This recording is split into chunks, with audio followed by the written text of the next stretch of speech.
Parkaska, Splits, or Dalmatia they call it. We're just here for roaming around. Ay putang ina, parang ice tubig. Actually init na sila, samantalang ako nilalamig pa rin. Ba't ganun?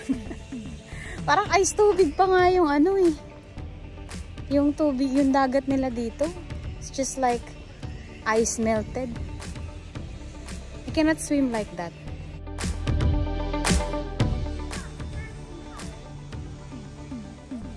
So guys, mag-tour na tayo habang bata pa tayo kasi tingnan mo yung mga turista.